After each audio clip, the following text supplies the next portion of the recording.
14? Yeah, Custis. He moved? I'd like to call to order the November 2nd, 2022 meeting of the Clearwater Downtown Development Board. I'd like to welcome you all, ask you to check your phones, make sure they are silenced, and refrain from private conversations at this time. We'll begin by asking members to lean forward and speak clearly so the microphone can pick you up. And we'll start with introductions of our members and ex officio members. On my left, Ray Casano. Shahab Emrani. Paris Morphopoulos. Keenan Kinsel. Terry Nowitzki. Lena Teixeira. Mark Bunker. Very good. The first item we're going to take up is the minutes of the previous meeting. That is we're going to request any corrections to the October 5th, 2022 meeting. Are there any requests for corrections? All right, may I have a motion to adopt those minutes? I move we adopt those minutes. Very good, do we have a I'll second? second that. Very good, okay. Okay, so it's moved by Ray, seconded by Shahab. Is there any discussion of these minutes? Okay, I'd like to call the question. All in favor? Aye. It is unanimous. Okay, so now we're going to go to item number 3. So we're going to ask for citizens to be heard regarding items not on the agenda. Are there any today? Okay, there are not, so we'll just move on to item 4.1, the September 22 financial statement. Ann Lopez, welcome. Good evening, Ann Lopez, CRA Program Specialist. The first item that I have before you is an approval of the September 22 financial statement for filing. Your funds spent in the month of September were $24,296.43. They're outlined for you in your agenda item, and your ending balance was $400,651. Any questions? No, any questions, anyone? Okay. Yeah, I have a question. Yes, go ahead. Of the 460,000, how much is spendable? The ending balance? Well, the year's already over, so technically as of right now, none of that is spendable. But you do have certain grants that could still be paid out. I have until the end of this month to pay anything that could be paid out of your fiscal year 2022 budget, so out of this budget. So out of that, how much is available for future spend, or some of that reserves? And So, no.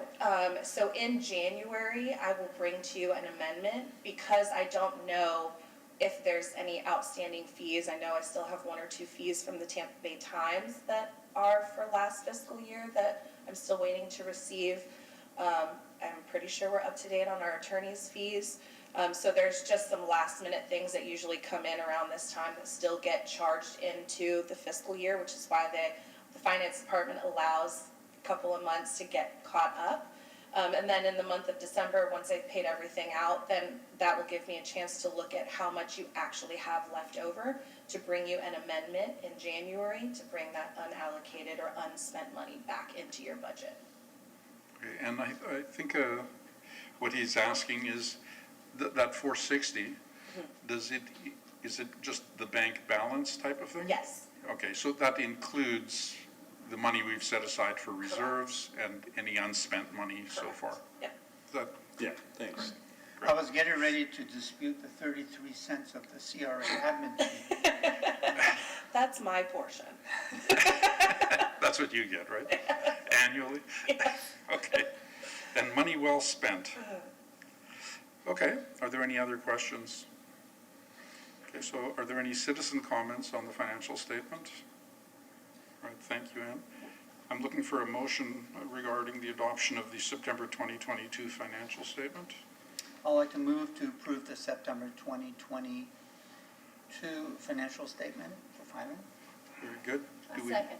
Okay, so it's proposed by Shahab, seconded by Terry. Is there any discussion on this item? All right. All in favor? Aye. Aye. It is unanimous. Okay, we'll move on to 4.2. We have an update on Imagine Clearwater. Chris Cook is here to present to us. Welcome, Chris. Thank you, Chairman. Members of the board, thank you for having me here tonight. As he said, my name is Chris Cook. I'm with the Parks and Recreation Department. I'm a senior manager. And as of Monday, and I'll talk about that a little bit, we've restructured some of our department to what we think is really exciting and how we're going to best serve downtown. So my new title is called Downtown Core General Manager, but what that's going to entail is a couple of major components. One is we're looking at the landscaping and the overall beautification of the area, very similar to how we're doing Clearwater Beach now.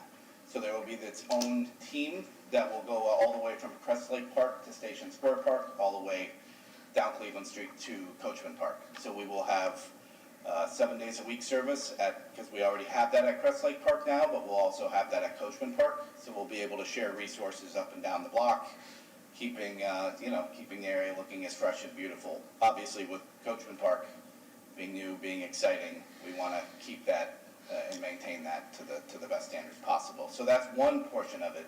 The other is we're in the middle of negotiating with Ruth Eckerd Hall to be our amphitheater manager, which is very exciting. They have big plans, really exciting plans for concerts that are going to take place there. And so part of what Parks and Rec will do is manage the agreement to make sure that we offer Ruth Eckerd Hall the support that the city is contractually bound to, and also that we get all the things back from Ruth Eckerd Hall that they are going to do within the contract. So our section will be managing that agreement. And then the last part will be to really program the area out. So we know that passive recreation is great, and there are people that will want to come out and use the park and enjoy the waterfront. But we also want to really infuse some programs and events that are going to drive people down into the area. So as I said, we're looking at it as Crest Lake Park all the way down to Coachman Park, which gives us a couple really great assets to be able to use. They're all different too, as you know. So like for instance, this weekend we have, it's called a Glow 5K. It's a smaller charitable walk event. So that's going to fit better at like a Crest Lake Park, where there's not as much parking, it's a little bit more quaint, they don't need the same size of space. But something like the Rock and Roll Marathon, when that comes back and hopefully happens for the first time in 5 years next year, that is a large event, 10,000, 12,000 runners. That's going to be at Coachman Park. That's going to be at the signature area. Holiday events, and Vicki with the CRA, you guys have heard a lot of her great ideas, and the rest of their team programming up and down Cleveland Street, as well as in Station Square Park is something we'll all be collaborating on. I think the really exciting part, just kind of the vision of it, is we don't see Coachman Park as its own park or its own thing. We see it as really the front door into downtown. So, or you could say downtown's the front porch into Coachman, depending on how you're looking at it. But it's going to introduce people to areas that maybe in the past they just parked to come to a jazz holiday and then got in their car and left. Part of the transportation plans we're looking at, communication plans we're looking at, are really going to get people to park in downtown. That's still be where they'll stop, whether they take a parking ride that we're working on those options, or they park in one of our garages. And then we want to entertain them all the way up until they get into the jazz holiday or the Hispanic Heritage Concert, whatever that event would be, with street musicians, with buskers, and then once they enter the park, we have some really exciting light features that are there, water features with the splash pad and the fountains. So it's going to really tickle everybody's senses all the way around. And so when we think of like a jazz event, there's going to be a saxophone playing in Station Square Park. There will be, buskers suited towards that jazzy feeling as you're going through downtown. And then you hit the park, you start to see the lights, see the music, and really have a really cohesive kind of experience when people come in. So that's my story, and I'm sticking to it. But it's really exciting to see how it's all going to tie together. A couple of the things that we're working on now that is going to help us do that is we have some site visits set up to St. Pete and Tampa, and learning some things on how the pier operates. When they built, they have some vendors and buskers that are there, how they contract with them, and how we may be able to do similar types of programs that can bring people in. And then one of the other major things that we'll have to work hand in hand with the CRA staff is, we've had a rather robust co-sponsorship program of events in the past. And obviously, when the city has so generously put in, all of the millions of dollars to build this beautiful new park, it's recruiting a lot of people want to come here, whereas in the past, we kind of had to be a little bit more aggressive with underwriting certain parts of events. Where now we're having a lot more people that are interested in bringing their events here that maybe don't need that financial lift, so to speak. So we're looking at and we haven't changed this yet. We're still taking and listening and modeling out what it could look like. But the thought is that we still want to have an accessibility plan for events to have space and time reserved. So if it is an annual event, just take the Jazz Holiday. We know every year that that's going to be the second or third weekend in October. We're going to say we want to reserve that as a date, the time and the space. Now, maybe all of the resources that in the past that we've given or put forward from the city, that may and probably will look different. But for some of the smaller events, if the time and space is something that we're going to be able to sponsor for them or give them from the Parks and Recreation Department, we're then going to be encouraging them to get with your staff to if there are those lifts that they need to be able to put events on from a financial perspective, to get things done earlier so that you don't have to be left with this event in a month. Make a decision now. We really want to start forecasting things out, encouraging people to get applications in early, and let them know if there's a financial need that this would be the route for them to go to seek after that. Other than asking and inviting you guys, if you haven't been on a tour yet, I'd love to take you guys on a tour, down through Coachman Park. I think it would just give you some great perspective to see all the things that I've said. So I'd be happy to set that up with any of Matt's staff and answer any questions you guys might have. I have a couple of questions. First off, congratulations on your new position. Thank you. And it'll be, we look forward to seeing you, even more of you downtown than we have in a little while. You mentioned putting on a bunch of events along Cleveland Street, like in Station Square and so on, in conjunction with events at a park that tie in. How are those funded? Do you have a budget for that kind of thing, or where is that funding coming from? I don't have a clear operating budget as of today. There will be operating budget for programs that we think, but what I can tell you we've seen is there is the desire that hadn't been there previously for people that are not looking for funding, that are just looking to put on programs where they may be able to generate, let's just say like an exercise program. In the past, if we wanted to have like a yoga we'd have to find somebody, figure out how to pay them to be there.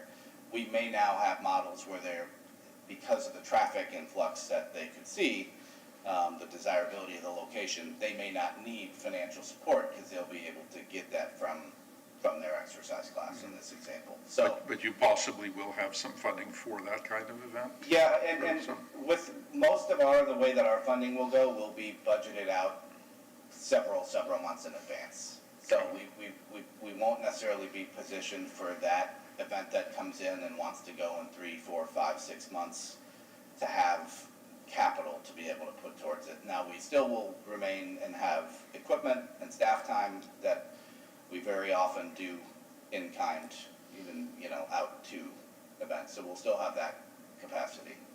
Okay. Did someone else have a question? Yeah, is there additional parking that is going to be available?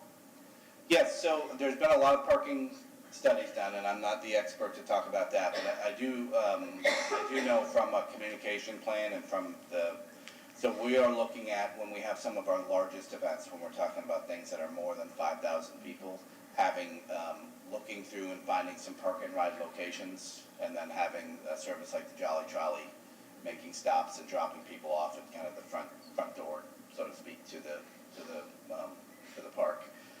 There is, somebody in here can probably speak better than I can on the parking garages that are being talked about. Lena probably knows more than I do on parking, but that is one of the main points that people bring up when talking about Imagine Clearwater. And there's been a lot of working on it, just not necessarily with things that I've been involved Would with. you like me to add? Yes, ma'am. So we have, of course, 2 floors of Station Square. We also have the old Presbyterian site, which we are working on getting 550 spots there. We also have 3 on Garden Avenue and several more throughout downtown. And there's going to be different mechanisms in which to get the people from there to Station Square, to Imagine Clearwater. And also, being concerts, when I go to concerts, I Uber, and that trend is increasing a lot, whether it's Lyft or Uber or sharing rides. But Mayor Hibbert actually made a very good point. When we did have Jazz Festival with 14,000 people, the parking, they found it. It's like, so it is a challenge, but we are looking at it, and there's many options available to us, and we're very aware as a city council. Thank you. And she mentioned the Uber and the Lyft, and that's actually part of the traffic plan that I've worked on, is actually closing down a portion of a street that would be where specifically Lyft and Ubers could come in and get out, so that it's not tying up the rest of the traffic in that area. So it's a great point, and something that we're looking at. Chris, one of the ideas that back when we had the consultants here and did the public meetings, so the Q&As on Imagine Clearwater and so on, one of the ideas dating back from that time was to have some kind of a transport system from the bottom of the hill up into the downtown.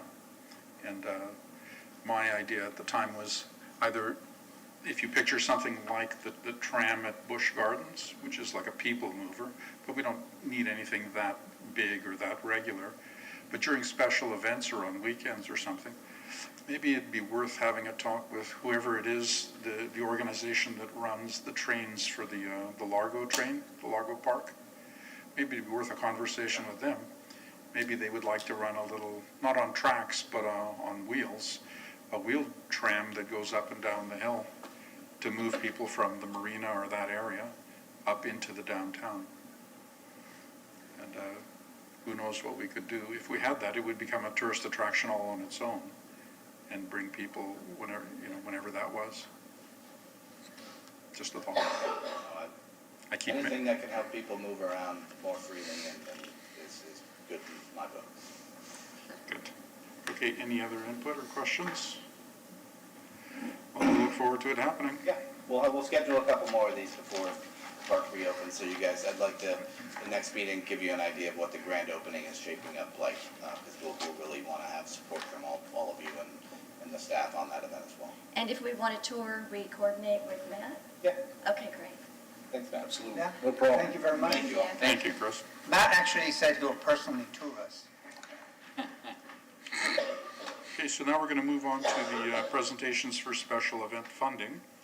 There's a time limit for 5 minutes that will be enforced. And if members would keep their questions till after the presentation so we don't reduce the presenter's time. We'll begin with the Hispanic Outreach Center Dinner with Santa funding request. Hello, Eric Santiago, CRA, Public Relations and Programs Manager, here to introduce the Hispanic Outreach Center's Dinner with Santa event.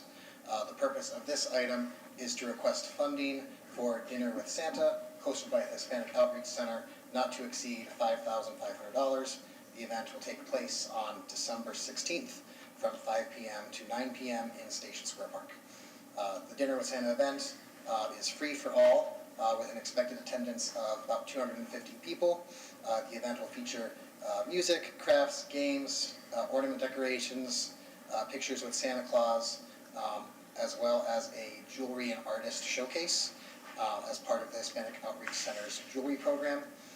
This event ties into the DDB's current work plan to produce and market various events in downtown. The event will receive a special events permit from the city's Parks and Recreation Department. Staff recommends providing funding of $5,500 for this event. And here, from Hispanic Outreach Center.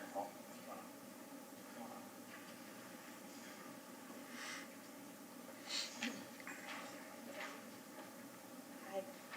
Good night, everybody. Thank you for having us again.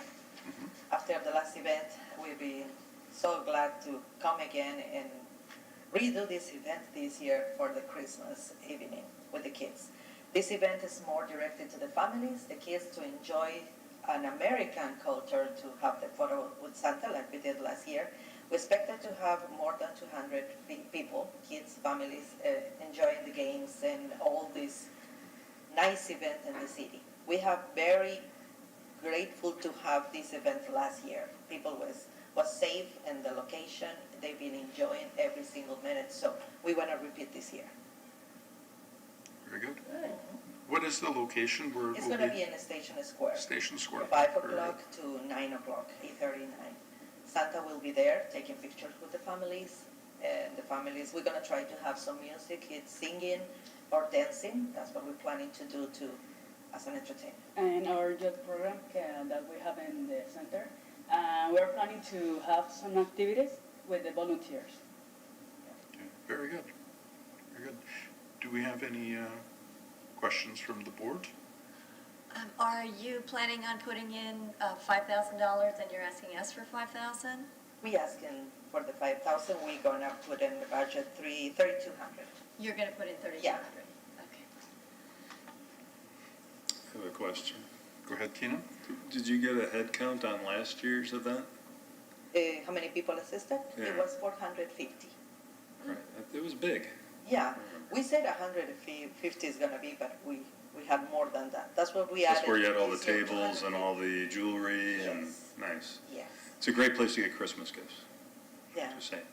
I'm just curious, if it was over 400 last year, why are you anticipating only 200 and some this year? We only wanted to go with the lower counting. It's the Hispanic families, but it's open to all the public. And based on how many pictures we're going to have, first is the first families that comes, we're going to have a picture. We normally go with the pictures in 150 families, so we want to try to have 250 this year with only pictures because they are expensive. They print it out at the same time that they are taking, so that's the capacity for that time. Okay, I got it, okay. Any other questions from the board? Simple, it was great last year. Yeah. Okay, are there any citizen comments on this item? There being none, thank you. You're welcome. Okay, so I'm looking for a motion regarding this Hispanic Outreach Center Dinner with Santa funding request. I'll make a motion to approve the $5,500 for the Hispanic Outreach Center Dinner with Santa. Very good. Do we have a second? I'll second that. Okay, so Keenan makes the motion, Shahab seconds. Do we have any discussion? Terry? My only question is that we have agreed to fund half, and they're putting in $3,200, and they're asking us for. Did I get that Somebody will right? have to refresh my memory on this. We have, Okay, no, that's fine. we No, had, I just looked at my notes. that has Sorry. been a discussion item at some point, but I don't know that we have a formal Okay. No, I just looked at my limit. notes. Yeah, No, that's fine. I don't think that applies at this point. I think it might be a topic to discuss at our workshop and see if we want to set a policy going forward. But I don't think we have a firm policy on it at the moment, to my knowledge. No, we don't. Yeah. Okay. Okay, so is there any other discussion? Okay, all in favor? Aye. Right. Congratulations, you are funded. Thank you so much. Very good. Okay, we'll move on to the next item, the Tiny Paws Daycare LLC Very Canine Christmas Pet Parade Funding Request. That's a mouthful, Howard. Good evening, Board. Howard Smith, Business Assistant Administrator for the CRA. One thing I would like to say, last Friday, the HOC, they had their Day of the Dead event, and it was phenomenal, very well attended. But when I tell you that event was amazing, it was amazing. So if the Dinner with Santa is anything like that, and they're growing each year, they'll have the participation. So that was my plug for them. Great. So being said, the purpose of this event is to request approval of funding for the Paws on Parade event hosted by Tiny Paws LLC in an amount not to exceed $9,450. For this event, it will take place on December 17th from 11 o'clock a.m. to 2 o'clock p.m. The Tiny Paws will bring a Christmas dog parade to downtown Clearwater. Paws on Parade will begin at Waterston Avenue and end in Station Square Park. The purpose of the event will, to enhance the event, Station Square Park will feature a dog festival, pictures with Santa Claus, dog-themed vendors, and the event will also have a costume contest. Tiny Paws is partnering with the Humane Society, another non-for-profit dog rescues to bring awareness to dog adoptions, homes for the pets, holidays. The event will feature up to 100 dogs for registration, and approximately 300 people are expected to attend the downtown parade to enjoy the event. This Paw Parade event aligns with the DDB's current work plan to fund the production and marketing of various events throughout the DDB district and also to activate Station Square Park. And this event will receive special event permit approval through the City Parks and Recreation. As your staff, we do recommend funding the initial amount of $9,450 to execute the event. And I do understand that this is somewhat of a departure from what we normally do for executing a full grant amount. With this event, as a point of clarification, this was initially a CRA event. And with that, since there is discussion that we're currently seeking from the city's attorneys on restricted dollars for what the CRA can and cannot spend, we partnered with Tiny Paws to bring her to the table to say, could you facilitate this event? So the reason why we're requesting the full grant amount is that this was initially a CRA event. We partnered with her, and as a small business owner, to be able to facilitate this, with the understanding she will do a grant agreement, she will be responsible for reconciling all the receipts and making sure that that is done timely. So in terms of the funding, we will only put out what we will be reimbursed for, and anything that is not spent would come back to the CRA, which would be outlined in the grant agreement. So basically, if we net it out, basically, because the legal snag has come up on the CRA's funding ability, you're asking us to pick up the entire tab? Yes. And you're asking Private Paws, or Tiny Paws, to basically administer it and be a third party on it? Yes, we are. Okay, I understand. It's a very big ask per attendee. It's over $30 a person. Well, that's what we're estimating, I think, with the proper marketing and communication about this, from what I understand. And Eric, correct me if I'm wrong, but the mayor is kind of serving for the MC of the parade. Mm-hmm. So it's a matter of getting the information out and being able to market and let people know that it's actually going to take place. So it's just approximation. So I would expect there to be more, but like the HOCAC said, we're starting to low end just to make sure that we're able to have that target number. And then again, there are certain features that are going to happen with the vendors, the dog festival, the pictures, in addition to trying to get dogs adopted for the holidays. Okay. No, I think it's a very worthy event. It's just reaching the upper limit of what I consider realistic for prudent spending of DDB dollars. But and it's the budget, it's approximate, so yeah. Again, what she will get, she will get the money, and whatever does not get spent would be coming back to the DDB. Okay. So if she doesn't spend $9,000, let's just say she spends $8,000, then she would be reimbursing the DDB $1,450. Very good. Do we have any citizen comments on this one? For this event, I do have Aries Spears, so if there was any specific questions that you would like to ask, I would like to invite her up here. I just want to bring her up so we can be introduced. Hi. Hello. Board members. My name is Aries Kirkpatrick. I'm the owner of Tiny Paws Small Dog Daycare on Gulf to Bay in Clearwater. I am so excited when I spoke with Howard about this event. I did do all of the entertainment for the LA County Fair for almost 7 years, and I was in television and film before that, doing production and coordinating. So this is right up my alley when they had approached me about this. And I think it would be a great benefit to the animal lovers of Clearwater. I would love for this to just grow and grow year after year with the dog adoptions, placement of, dogs in new homes, which is always great, and making it a festival, for the holidays for everyone who wants to attend. I love that, Pictures with Santa, we're having a biscuit decorating booth, and everyone can mingle and meet new dogs, and 100 people in dog costumes, 100 dogs in Christmas costumes, with a train going through as the parade. It sounded pretty amazing, so I'd like to be a part of that. And Very cool. I'm here. Any questions? Where are the dogs coming from?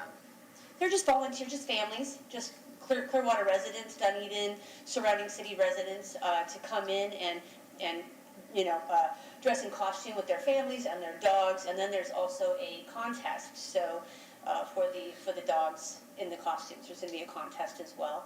And it's local families. It's for the locals. So that's where the dogs are coming from. But the dogs that are up for adoption. Oh, okay, great. Yeah. So, let's see. We have the Greyhound Rescues, the Golden Retriever Rescue, the Humane Society. We're going to have booths where everyone will have adoptable dogs there. So people may go there and be, surprised to find that, oh, we need a new family member. And would love to find some dogs, some new forever homes. So that's really the main part of it for me too, is to be able to just more opportunity for people to adopt, and in a great atmosphere of holiday and family. So, yeah. Now, for the people that might be watching, if somebody wants to participate in this or have their dog participate in this, Yes. is there a way what information can you give us on how they can Yes. access We this? are doing a website also. In the next week, we'll have a registration online. So if I can get back to you on that. But you have a plan for promoting? Well, Yes. the CRA will be promoting this part of their holiday extravaganza. And so for the website, you can go to downtownclearwater.com, and you can find the information there if you want to register your pet to be involved in the parade event. But again, we're going to be marketing this as part of our holiday extravaganza, so you will see pamphlets, information going out, and we're already in the process of sending out a blast email with this information on it, in addition to other events that are going to be happening in the downtown area. Hopefully with the brochure or promo with it. Yes. Social media as well. Yeah, Vicky's going Excellent. to be facilitating that. Keenan, you had a comment? Yeah. I have two questions. First, what defines tiny paws? Tiny Paws. So we are 25 pounds and under. Okay, So we love all dogs, but we specialize in small dogs. okay. Mhm. And So then your mastiff can't come. yeah, exactly. My But we have a slobbering treats mutt. cafe too, so that's for everybody. And with your background in, where did you say you were promoting on television? I did. I was a transportation coordinator for film and TV, so Teamster Local 399. Nice. Are you going to be able to bring in some television promotion to this? From LA? Oh, that's fun. Why not? I didn't think about that. I like that idea. I could try something. I could try. That's the best I could. Who knows? I can try. Okay. Yeah. Okay, thank you. Any other questions from the board? Okay, thank you. Okay. Thank you so much. Nice to meet you. Thank you. Are there any citizen comments on this item? All right. I'd like to request a motion regarding the Tiny Paws Daycare Center, Daycare LLC, a Very Canine Christmas Pet Parade funding request. Any takers? Okay, I'm moved to approve this long name. For Tiny Paws.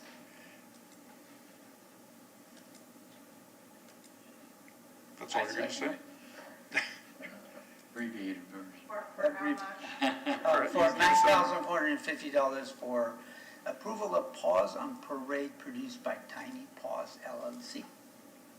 Okay, do we I have second it? it. Okay, so the motion has been made by Shahab and seconded by Ray.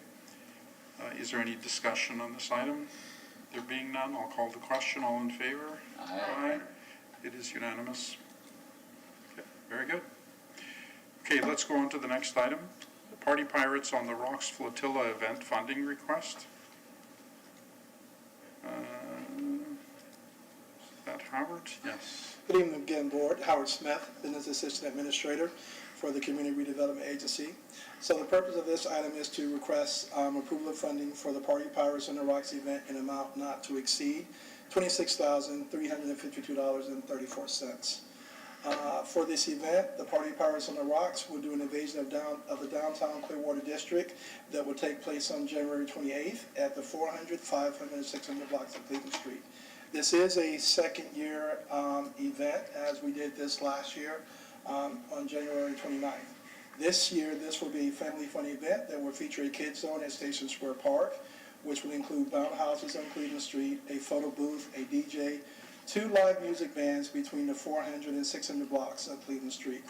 Timeless Entertainment will actually produce the event in partnership with Party Pirates for all ages to attend. The event purpose is to bring the community together for a day of fun and family entertainment during the Gasparilla Pirate Festival, and also raise money for the Florida Sheriff's Youth Branch, which was the recipient of the donations last year. For the donations, the goal is to be able to raise funds for the Florida Sheriff Youth Branch that will be provided by participating pirate members, and on-site raffle, and also a 50-50 hat rally on the day of the event. DDB funding for this request will support the cost for Timeless Entertainment's operational and marketing expenses for the Party Pirates event, and this event will also receive co-sponsorship assistance from the City Parks and Recreation Department. As your staff would recommend providing funding in the amount not to exceed $26,352.34.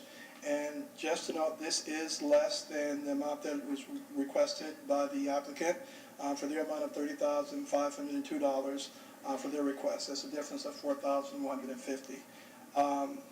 There's 2 items within their budget that was recommending not to be funded for the agreement. So the information that was provided to you, one being the drone footage in the amount of $200. Through our research and talking to Clearwater Police Department, drones are not allowed in downtown by FAA. So would not recommend that you as a DDB cover that cost. And then also the giveaway booth in the amount of $3,950. We were recommending that the DDB did not support that cost. So the amount of the $4,150 are those 2 line items within their budget. Question, Yes. Howard. What is the expected attendance, and what is the amount of funding that the group itself is providing or investing? Well, in their budget breakdown, the overall event cost, the way that they have listed, and are you seeing the budget that's up on my screen? Is it showing here? I don't have it. 70,000. Is $70,498.42. They're receiving $6,300 for co-sponsorship, and for Party Pirates, their contribution is $33,696. So in the information that was provided to you all for their overall budget, Party Pirates cost breakdown would be, their in-kind would be 16 hours for 12 volunteers. Also, the boat decorations in the amount of $7,000. The cost for the fuel, sponsorships to be able to recruit the volunteers, and initial capital for the event. As far as their specific finances, I do have Stacy Myers. She's with Party Pirates. She's here, and she can speak to those. And I also have Jake Pastroni? Pastorino, I don't want to pronounce his name, horrific with that. He can speak to the expenses for Timeless Entertainment. But it should be up on the screen now, so you have the actual budget breakdown of the cost. Okay.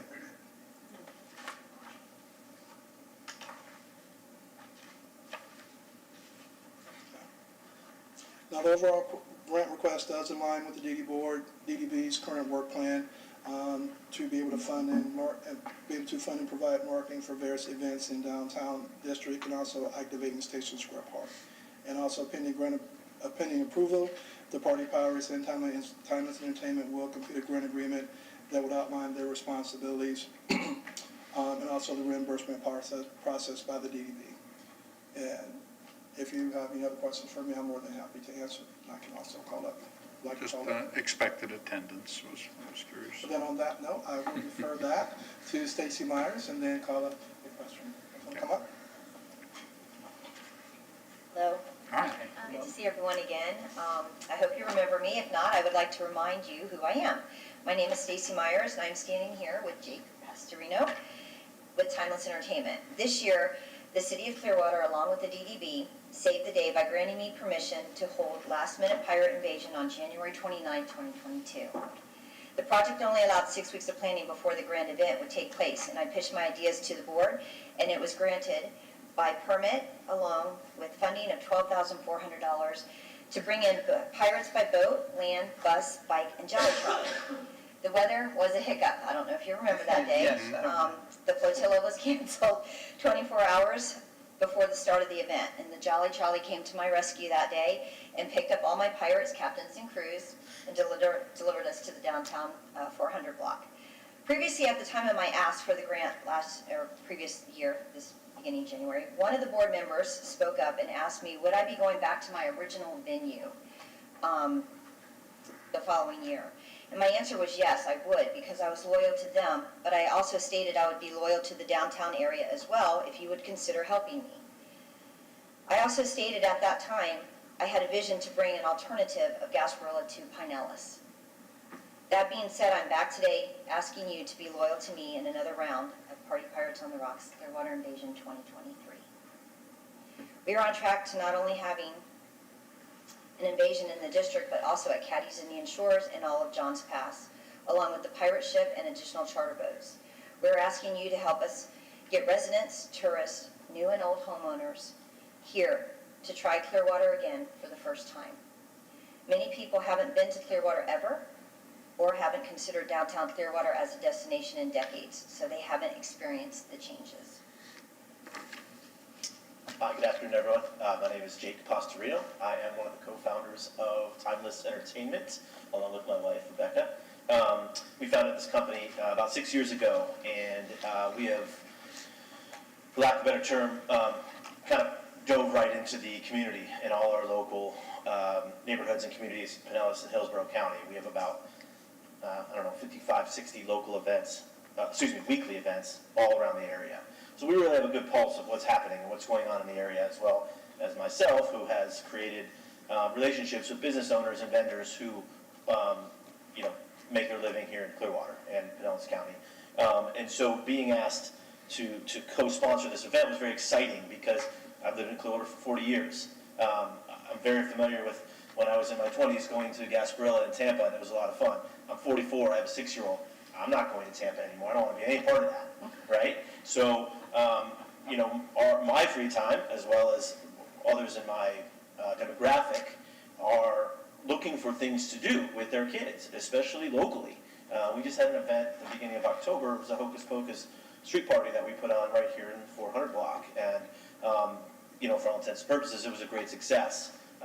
We didn't know what to expect. It was kind of our first time doing that, but we had a great turnout. All the kids had a blast, and when this opportunity came up, we were very excited because this is what we do, and we want to do it on a bigger scale. And with our reach in the community and Stacy's reach in the community, we think we can hit a number. Our goal is 3,000 would be, a successful day. We want it bigger than that, and we don't think that we would have a problem getting that many people.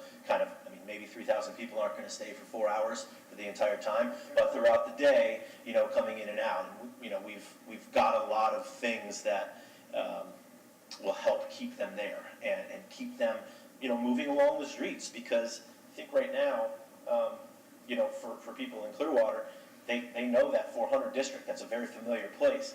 Nobody's really familiar with these other two spaces, and they're great spots. There's great spaces, and there's local vendors, businesses that want to be seen as well. And so that's why we're extending it all the way to Station Square Park this year, and almost forcing you, if you want to be a part of the adult side of things on 400, great, but head on down this way. You got to go past all of this to be part of the family fun zone and see everything that's down there in the 600 block as well. So, all of that being said, we're very excited and passionate about bringing this event to this area.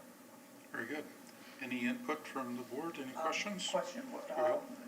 I got it January 28th. Mm-hmm.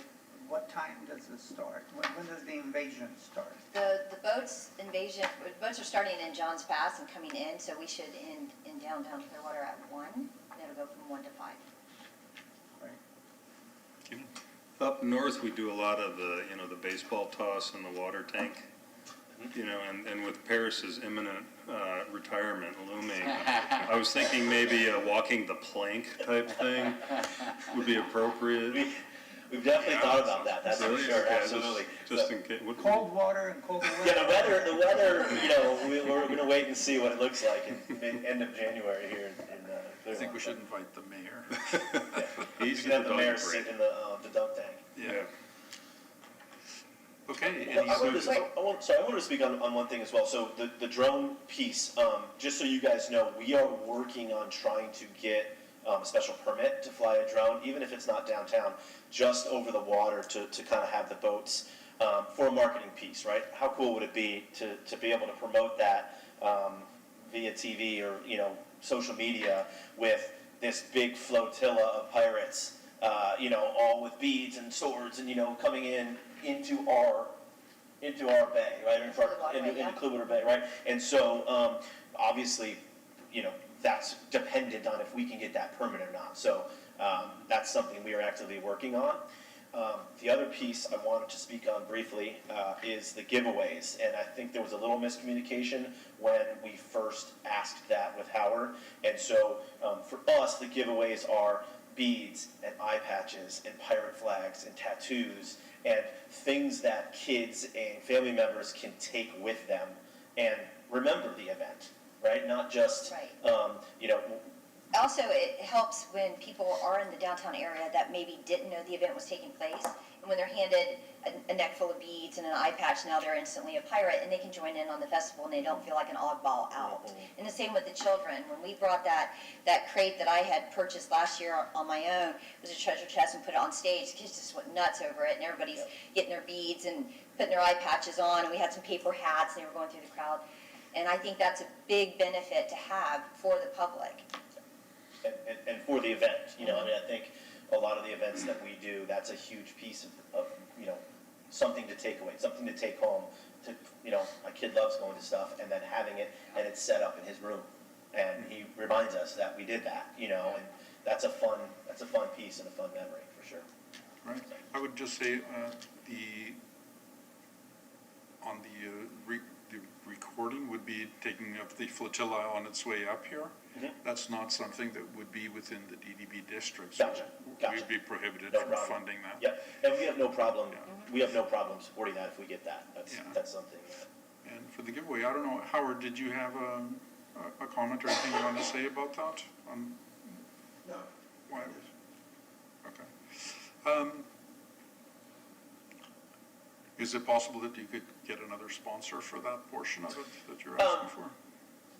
Timeless would have no problem. We know how important that is, and if it comes down to it, we have no problem, putting that in as our portion of that event. Okay. All right. Okay, well, that sounds good. I hesitate to spend more money than we need to because it's a significant ask as well. Yeah. But is there any other input, questions? Last year, when the weather was bad, how many people showed up? We estimated throughout the 4 hours, it was over 1,200. Oh. All the Bad restaurants, weather. the restaurants, the bars, Clear Sky, Roxy's, they were all shoulder to shoulder, standing room only. Then we had the band and the crowd out there dancing. It was quite a few people coming and going. And a lot of the condo people from the marketing that we had done came in. They didn't stay the whole time, but they came in, spent some money, left, more people came in. I thought for the weather that we got that day and for it being a first-time event, I thought it created a significant impact, so it was appreciated. The following year, when the waterfront is complete, it's just going to get bigger and bigger. Oh, yeah. Yeah, I showed up. It was actually pretty impressive, even though it was very cold and windy. Thank you. Very good. Okay, well, thank you very much. Thank you. Are there any citizen comments on this point? All right, I'm going to request a motion regarding the Party Pirates on the Rocks Flotilla event. I move for approval of the grant funding the Party Pirates on the Rocks event in the amount not to exceed $26,352.34. Very good. Do we have a second? I second. Okay, so it's motion by Ray, seconded by Terry. Is there any board discussion? I think it'll be fun. I Okay, love pirates, first of all. well, good for you. Yeah, it was my costume of choice as a child for Halloween. But I have maybe a Ann question, because I'm spinning around a little bit on how much money we spent the last few meetings. Yeah. And so I just don't know if is this part of next year's budget? Is it this year's budget? So you are now in what's fiscal year 23, which begins October 1st and goes October 1st of 2022 and goes until September 30th of 2023. So that's now the year that we're in. This request will come out of this new year that we're in. So last year's money is kapoots. Yep, you won't see any of that money until January when I bring an item forward. Should come to my office. You'd confuse everybody. Nobody'd get paychecks, but they'd be happy somehow. Thank you. Okay, is there any other discussion? I'm going to call the question. All in favor? Aye. Okay, it is unanimous. Let's go on to item 4.6, the holiday extravaganza funding request of $25,000 even, as requested and as recommended by staff. Hello. I should have just stayed up here. Hello. Ann Lopez, CRA Program Specialist. So this item that I have before you today, this is to help sponsor our annual holiday extravaganza programming that we're doing. And this year, now that we have Vicki on board, I am very excited. I actually cannot wait to bring my children down to the tree lighting ceremony, which is going to be on November 30th, because we've actually been able to work on getting snow. So our major idea is that we will have 32 tons of snow on the corner of Cleveland and Garden for the children's to play in on the tree lighting ceremony event. And so that's kind of one of the major things that we are asking that the DDB be a sponsor of this event. The remainder of the $25,000 that we're asking for is to help support the additional lighting, marketing, and any additional decorations that we're doing. Again, one of Vicki's ideas that she has for holiday extravaganza this year is to create different lanes, so to speak. So the 400 block will become Gingerbread Lane. So there's going to be a gingerbread house that, children can walk up to and parents can take a picture of their children inside this gingerbread. There'll be little decorations and lights throughout the median in that area. The 500 block is going to be the North Pole. So there'll be Christmas presents and Christmas trees and little elves and things like that. And then on the 600 block, we're going to have a Santa sleigh and reindeer. And these are all just these amazing ideas that Vicki is coming forth. And I wish as the CRA that we can say, here's all the money to do all these amazing things, but we also want the DDB to help support some of these initiatives and efforts that we're doing. So that's what our ask is for this year. We could defrost our freezers and bring this up. I have a granddaughter. I'm curious, does the city run any kind of a letters to Santa from the post office in downtown? So actually last year, Howard, as part of Holiday Extravaganza last year, Howard was actually working with the post office on Cleveland Street. And you can go to any post office and actually address a letter to Santa and deliver it. And there are some post office, I don't know if the one on Cleveland Street does it, but they will actually mail it to the North Pole. Some children will actually get a letter back from Santa. So that's something that I know that Howard has tried multiple times. Maybe the past with couple this years. fund, we can have a table and then postman be there. Yeah, I mean, we can look into getting like a small mailbox that, that kids want to write letters to Santa, they can just drop it into the mailbox. We will have, at all of the events, we're going to have Santa and Mrs. Claus. We'll actually have some stilt walkers. We're going to have the Grinch elves, reindeers, there'll be vendors. So, I mean, last year's tree lighting ceremony was probably one of the most well-attended tree lighting ceremonies that I have seen in quite a long time. So we're really hoping to step that up, and, you know, I can't wait to What tell my time does child. that happen? It will begin at, I wanna say it's 5.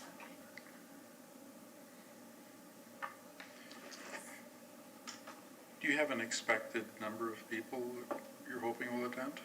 I do not. That would be a special events. Do you have? Well, based on last year, it was around 300-400 people.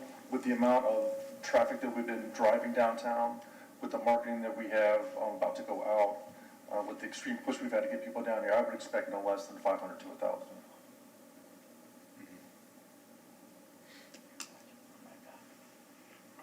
But are you asking for the tree lighting, or are you asking for the whole holiday extravaganza? Because that's two different numbers. So a lot of this is going to be a comprehensive push to get people here throughout the whole month, not just the tree lighting ceremony. No, I'm thinking about the pile of snow. Yeah. Oh, yes. He wants to roll. I live in downtown Palm Harbor, and they bring in snow every year for their holiday party, and it is by far one of the most popular areas every single year. Yes. Huge hit. Tarpon Springs last year had a slide, a snow slide that you could go down.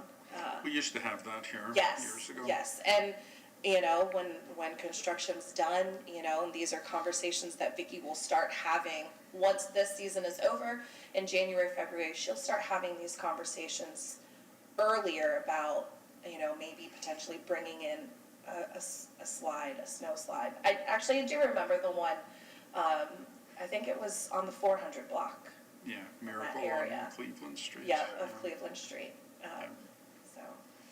And this is November 30th? Yeah, so the official tree lighting ceremony will be November 30th. The tree will be in front of Station Square Park.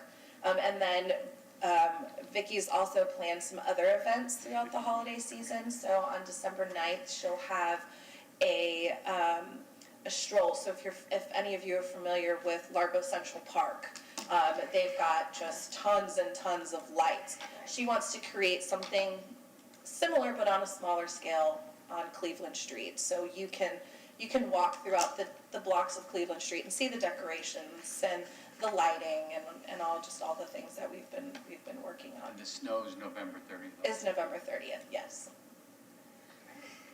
Keenan. So the 25 grand is basically to cover all kinds of expenses for December, Correct, yes. to be determined. Yes, the main one being the snow. That's the major one that would be coming out of this.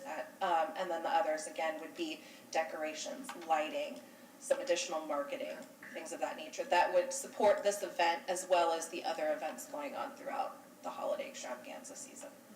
Will at the end of the month we get some type of a? Yes. Okay, good.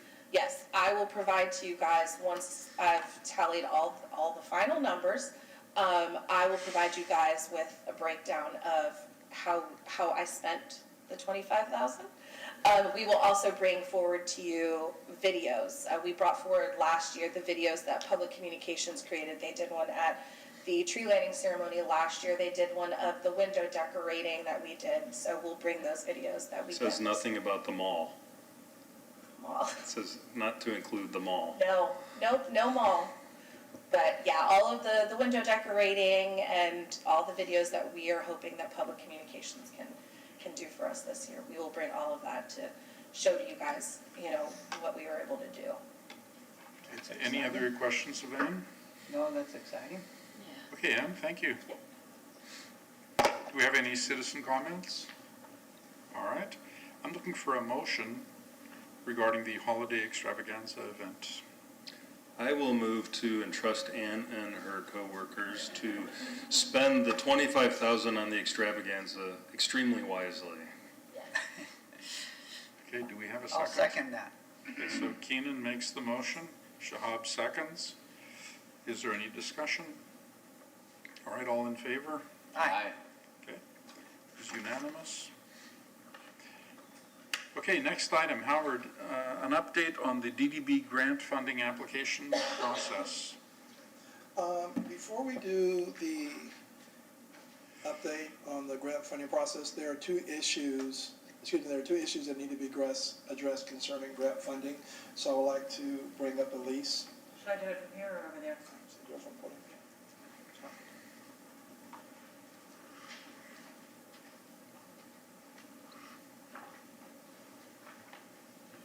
Elise Winters, Downtown Development Board Attorney.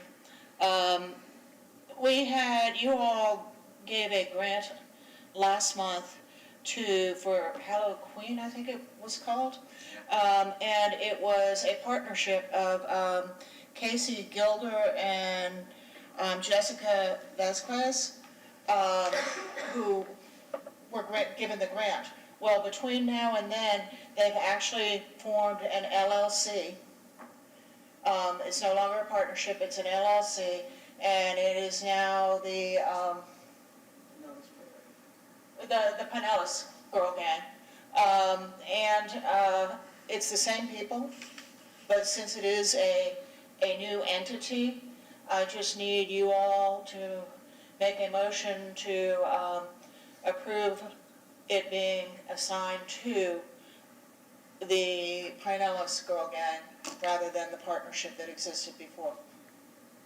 I'll make that motion to move it from the Dunedin Girl Gang to the Pinellas Girl Gang. From the partnership of the two ladies, because that was not incorporated in any way. So it would be to the Pinellas Girl Gang LLC.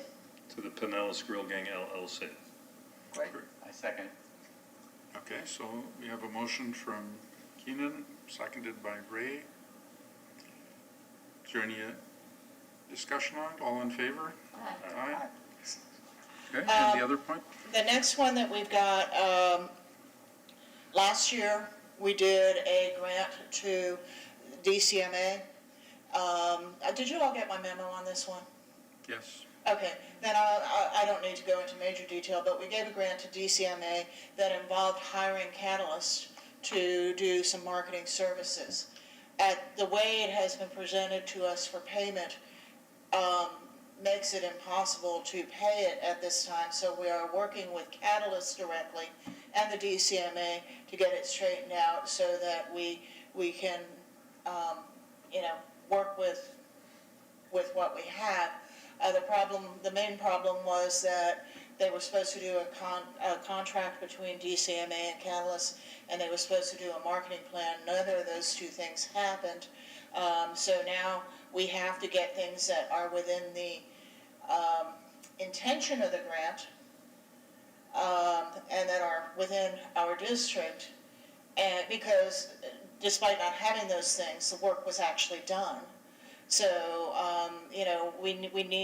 we're working with them to get it straightened out. We will have to come back to you to get you to approve the changes. And if it doesn't happen at the next meeting, we will also have to have you approve it for payment out of the new budget. Okay, did I get that right on the next, or it doesn't happen? It's going to have to be approved next. Okay, since it didn't happen at this meeting, it is going to have to be part of your next budget. So, once we get it straightened out, we'll bring it back to you in a format that you all can use, okay?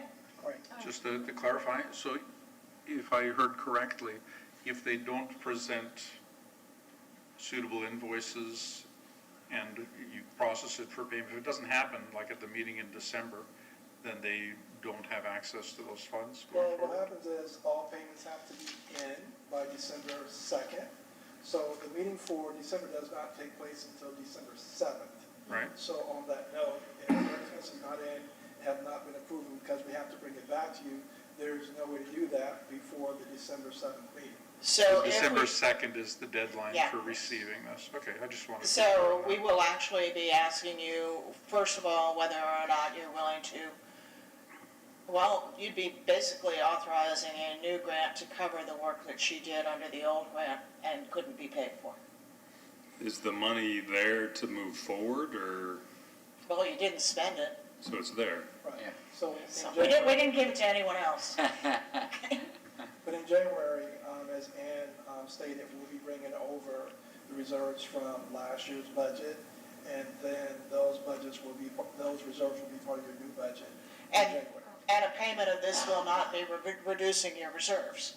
Right. So, It's in the escrow, basically. The money's sitting there somewhere. Yes. Okay. yeah, I'm curious, is this the one they had a complaint about that not getting paid? Is Yes. this tying to that? Yes. yeah, and did you get the memo? Yes. Okay, I'm and trying to explains find why it. we really, in its current format, can't legally pay it. Okay? All right. But we're not trying to stiff anybody, we're just trying to make sure we do our job right, okay? All right. Thank you. Thank you.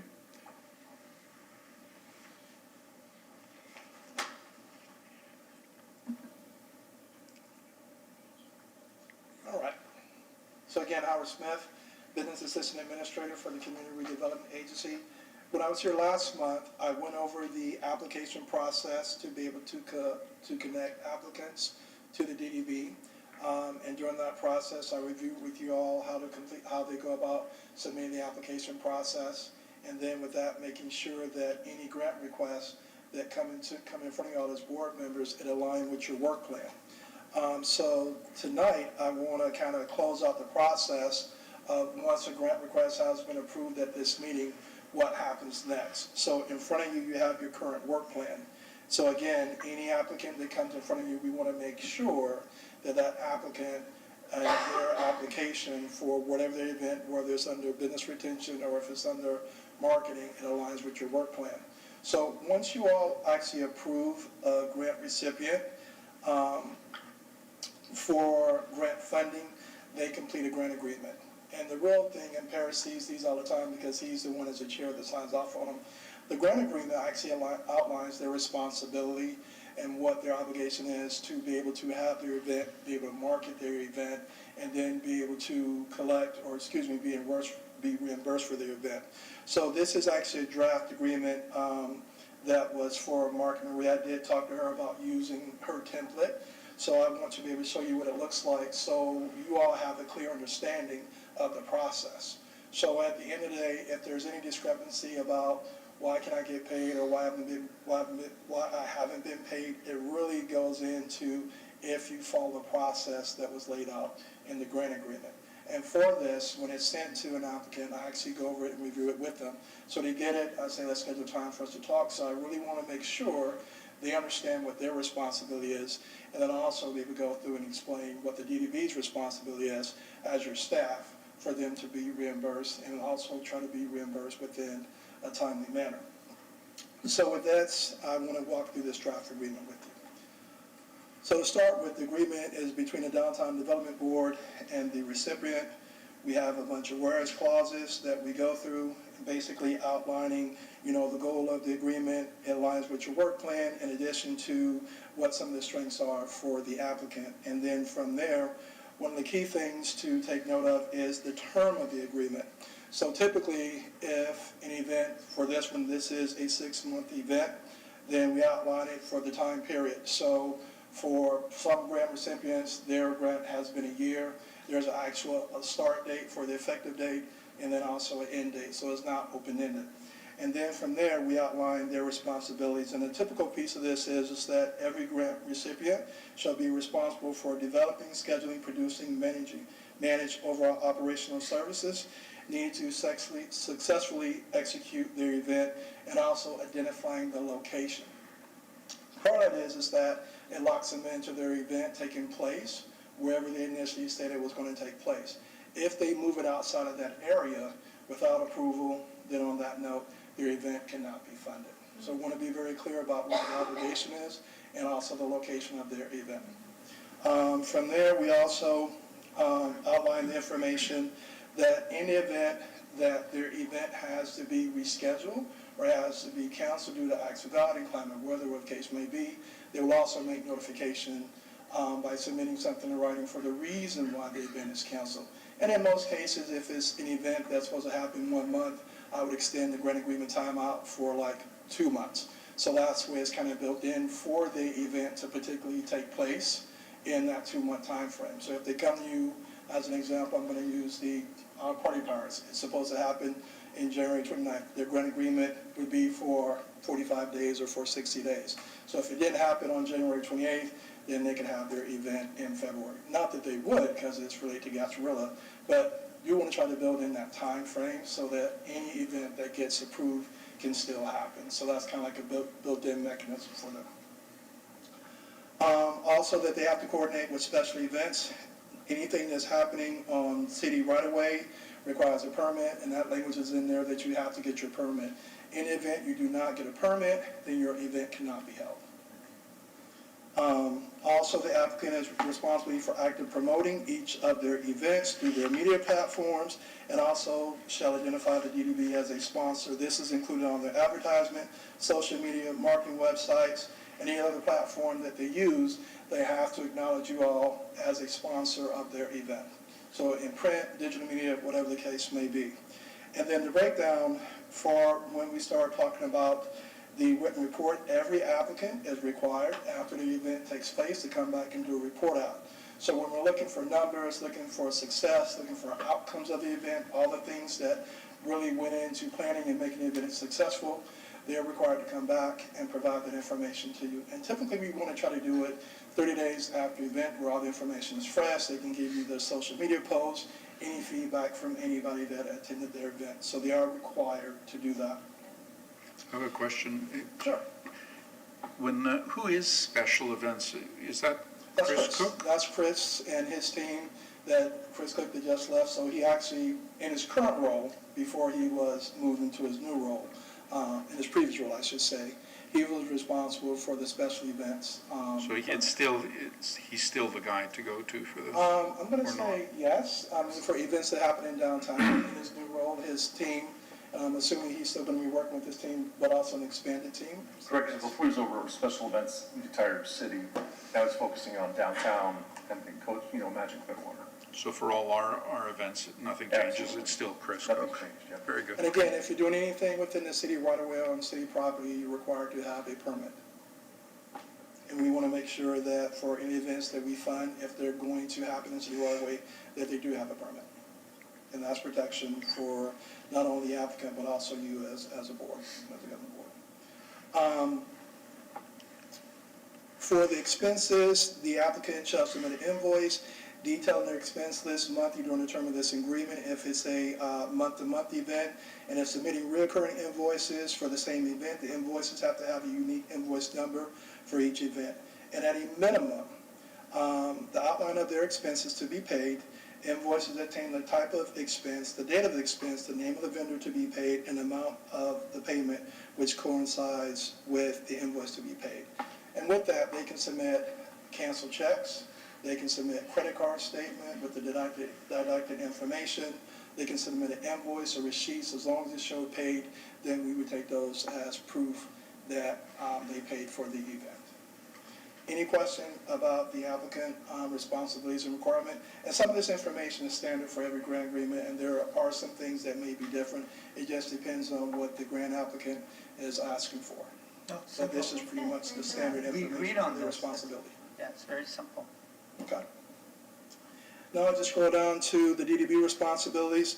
And so for this one, there was two parts to the grant agreement. So there's a part B, and then there's like a part A. So for you all as a DDB, the payments will be made to the applicant on a reimbursement basis for any operational, marketing, production costs incurred as authorized in this grant agreement. And then we go through and we list the amount. And then it also says that basically we're giving the maximum amount that they can be paid, and then all expenses will be paid within a 30-day time frame. The reason why we asked everybody to submit a budget, and in this one, their budget was Exhibit B, we're outlining what can be paid. So when we look at their budget, we know what has been submitted, have been approved for you all for reimbursement, and that's what we stick to. So they can't submit or give us any other documentation for paying things outside of what you all as a governing board approved for them. So in cases where they asked for upfront funding, and this one they did, this was outlined as their Exhibit B for their budget, and how that $2,500 was approved by y'all to be paid.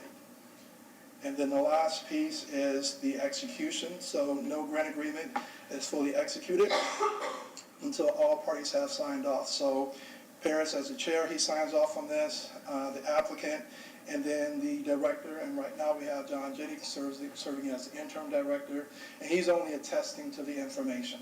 And then once that's executed, the recipient, they get a copy via email, and then I mail them an original copy.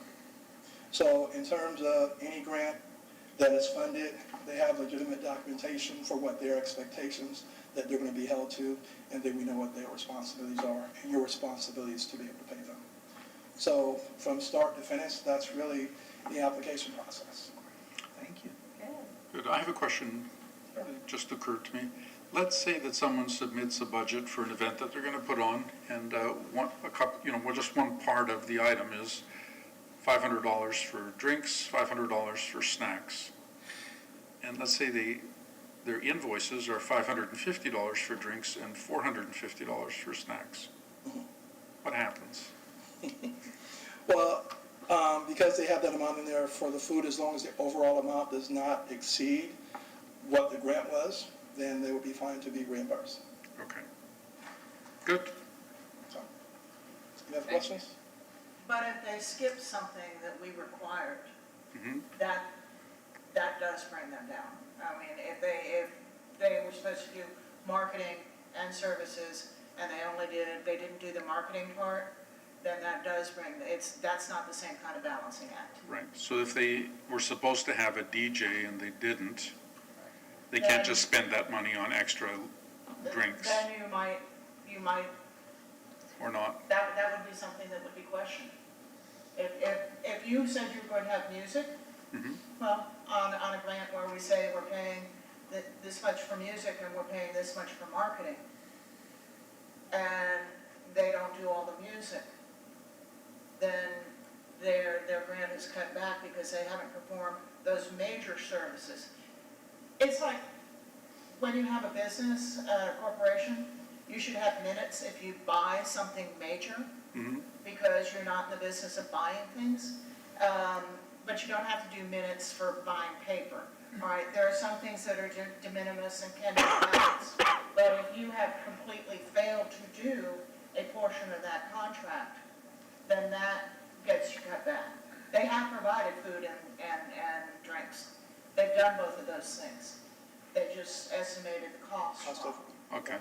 And in the Okay, I case, think that's just like pretty what clear. Lisa's saying, so if it's a line item and it's two different things, then you can't offset that, but I'm going to do less with music and then do more in marketing. The amount that was approved by you all for marketing was set amount. The amount that was approved for you all for live music was set amount. I don't have the ability to change that or regulate that for the difference if they want to go up and down. But in cases where the food, if it's on there, it's listed, then on that note, you can go up and down because you've already listed your food information out on your budget. Except when there's a sliding scale for 4,000 tons of snow. That's totally different, so, Okay. yes. Okay. Any other questions? No, sir. Okay. So then with that will conclude the overall process for the applicant to be able to submit an application and then also be approved and get a grant agreement. And then these will be things that we will be discussing when you do your work plan. So I want to make sure everybody has a clear understanding of that process for that thing. So thank you.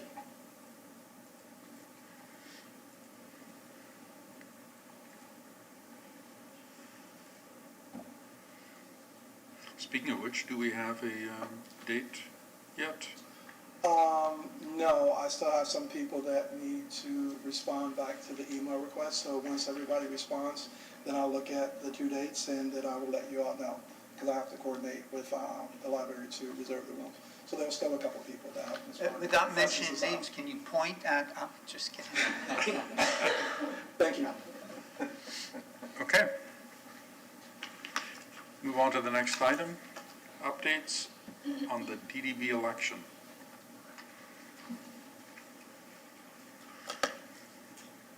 Good evening, Ann Lopez, Area Program Specialist. This agenda item is just a review of the 2022 Downtown Development Board election results. In July of 2022, CRA staff received a complete listing of the parcels from the Pinellas County Tax Collector's Office, a total of 902 total parcels within the DDB. Of that, there are 133 that are not eligible to vote in the election, and that's because they are either owned by Pinellas County, the city of Clearwater, or they did not pay property tax. I mailed out 365 voter designation forms. We received 20 new ones, or they were either new or updated. And we mailed out a total of 469 ballots on September 9th. On Tuesday, October 11th, the canvassing committee that consisted of DDB member Terry Novitsky, CRA event specialist Vicki Shire, and myself met at the Pinellas County Supervisor of Elections office to count ballots. Terms currently occupied by Chairman Paris Morphopoulos, DDB member Shahab Emrani, and Vice Chair Keenan Kinsel are set to expire on December 31st, 2022. And there were 3 candidates in this year's election, and the results of the election are as follows.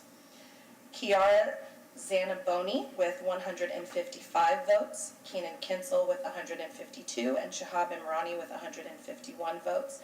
And there was 1 write-in candidate by Bruce Hartman. And of the envelopes that we received, there were 13 that were rejected for having invalid signatures, and 1 envelope that did not have a signature. Thank you for your help. My pleasure. Any questions? Do you send back to those that are invalid so that next year they can correct whatever they did wrong, or? No, we do not, but if that's something that the board would like for us to do, we can. It's not a bad idea. I think it's probably a good idea because the number does not seem to be changing from election to election. It's probably the same people over and over again. Maybe we should, So one thing, again, because I've seen the voter registration forms, I do the process start to finish. One thing I do notice is if it is a husband and wife, right? Mr. and Mrs. Matt Jackson own a property, and Matt Jackson signs as a voter registration, but his wife, Mrs. Jackson, fills out the ballot and signs the back. It's invalid because on the form, Mr. Jackson is the designated voter. Yeah, it's only 13, so I guess shouldn't be that hard to contact. And we keep all those as part of public records, so yeah, we can come back and send something to them that just lets them know. go ahead. Our election is more complicated than most because it's not by people, it's by property. Yeah. And so we have extra steps we have to do in order to keep it right. I mean, we've got to have a designated voter if there's more than 1 owner, and we have to have a designated owner if it's a corporation or a partnership. It's because we're not having people vote, we're having property vote. Well, I would make 2 recommendations. One is that we ask staff to write to each of these people and tell them what they did that disqualify them or what they didn't do. And secondly, when we do the registration form next year, that we more clearly lay out, maybe take a fresh look at what we say, maybe even include that example of Mr. and Mrs. Matt Jackson, and just point that out as a potential problem, just because we have an extra hill to climb there in terms of making it easier for people. I have some forms we use for condos. Okay. And one thing we did do, this was about 2 years ago, was we actually mailed out to every eligible parcel, because going through and looking at all of the voter designation forms, there were some in there that were from 1991. And so what we did was we just sent new forms to every parcel, to every property owner. And we received quite a few updated ones back. We still have the one in there from 1991. We never received it back, but that's something that we plan to do kind of as like a 5-year basis, as every 5 years, just resend them out in hopes that we continue to get potentially updated information as need be. But I can meet with the DDB attorney to look at how we can change things for next year. Okay. It's only a 3%. Yeah, it's just, it's just the same 13 people don't get their votes counted every year, so it'd be good if they were they should apprised know. of that. They may not be aware of it at all, and no one's telling them that their vote didn't count. So they might be, they might have lost the last 20 years of votes,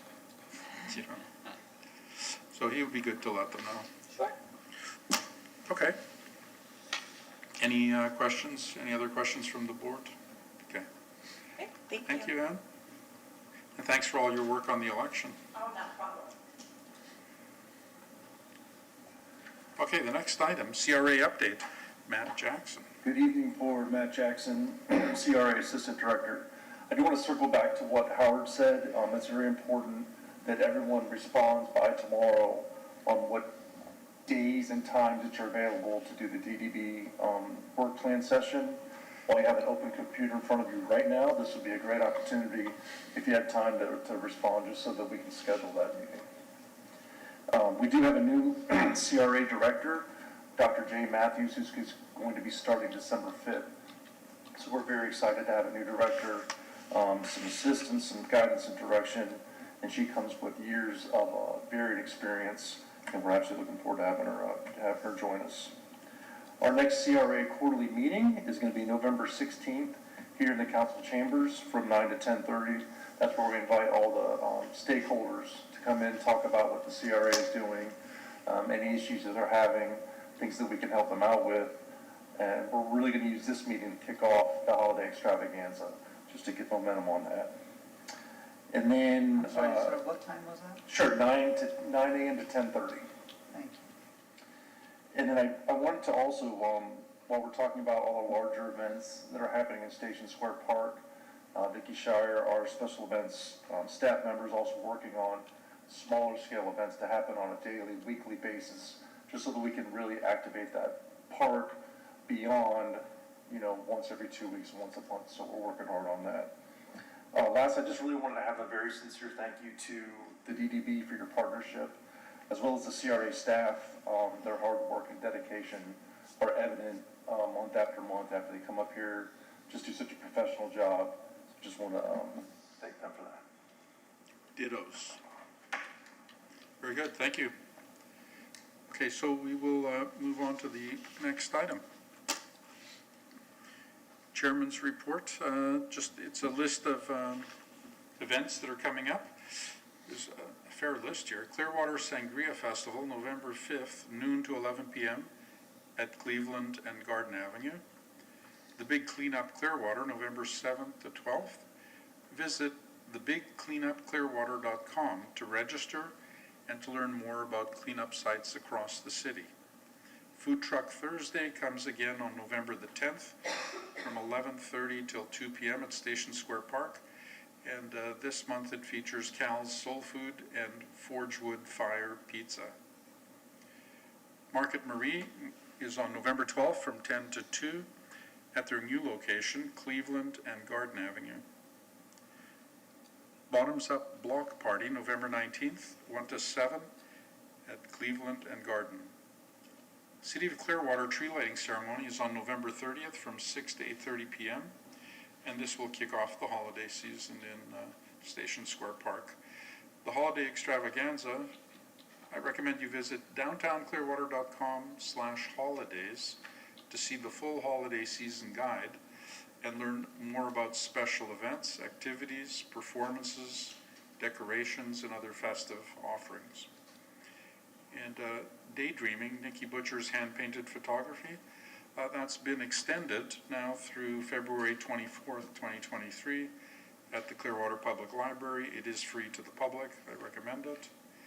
And again, the full calendar of events is at downtownclearwater.com. So with that, we'll go to board members to be heard, beginning on my left. Well, for the second month in a row, I'm very happy. We did 4 projects, funded 4 projects. We did 4 last time. And that, our statistics are up, and it makes me happy because it's what's bringing people downtown. Again, I want to thank everybody involved in getting this done. Howard, I got my windows set up for the Christmas painting. I gave him 2 windows, so we're gonna make the downtown a little nicer looking for the holidays. Count me happy. Shahab, are you happy? I'm very happy. I'm just curious, hopefully Mr. Probeni's okay, he hasn't showed up a couple of meetings. Holidays are here. It's exciting. It's really nice to see how we've moved forward compared to last year. What we're doing this year, and the funding actually shows it, which makes it exciting. I'd like to thank the CRA staff again. You guys are so wonderful to work with. It's been a pleasure. Just a great support. We really, really thank you. Oh, go ahead. Did you want to add something? No, I was just wondering if you were done. Okay, I'm done. A couple Saturdays ago, I think Matt and I can attest, we funded partially the Salsa Festival. There was easily 2,000 people out there, easily. The street was packed, and the thing that kind of woke my attention, I was like, wow, we could actually, if it went all the way to the park, and, north and south, there could be 10, 20,000 people there. It's big enough space to have that kind of, but it was great. Dancing, I saw Matt doing the salsa. I'll never tell. Anyway, it was a lot of fun. It's great to see downtown turning into a place that people want to come to, a downtown that people want to be part of, and I'm very happy that we are, participating in that, and I look forward to a very bright future. So October has been very busy. Mayor Hibbert has spearheaded an initiative alongside the council with our support, and we've gone out to the different communities. We've addressed organizations, neighborhood associations, and groups to educate the citizens on the upcoming referendum on November 8th. And it's been overwhelmingly well received. We unanimously as a council support this initiative. We think in conjunction with Imagine Clearwater, this will be the catalyst to make downtown a vibrant and diverse downtown. And on that note, I wanted to piggyback on the 2 events that the DDB has supported, which is the Salsa in the District. It was a feast for the senses. The fragrant aromas, the contagious beat, the sight of thousands of people of all ages dancing, and I as well joined, and I danced away all the stresses of the week, and it was wonderful to capture a glimpse of what downtown could be as well as what it should be. I also was very honored to be the judge for the Day of the Dead, the Dia de los Muertos. I judged the Frida Kahlo contest, the altares, and the Catrinas, which is the altars. I enjoyed learning more about the culture of honoring the dead in this community. It was vibrant, and I listened to one of the best mariachi bands that I've heard in many years. The female singer held a note for so long that I thought it was impossible. And I want to thank the Hispanic community for being such a vibrant community that really, truly communicates their passion so effortlessly.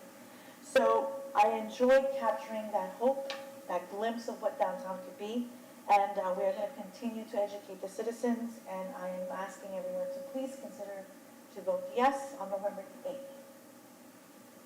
Very good. And I will just say that I hope every single person here is voting yes for Clearwater, and anyone who lives in Clearwater and is watching this online, please vote yes. This is going to be an amazing achievement if we get this approved. Thank you. Thank you. And with that, at 7:03 in the evening, I declare this meeting adjourned. Thank you. Thank you.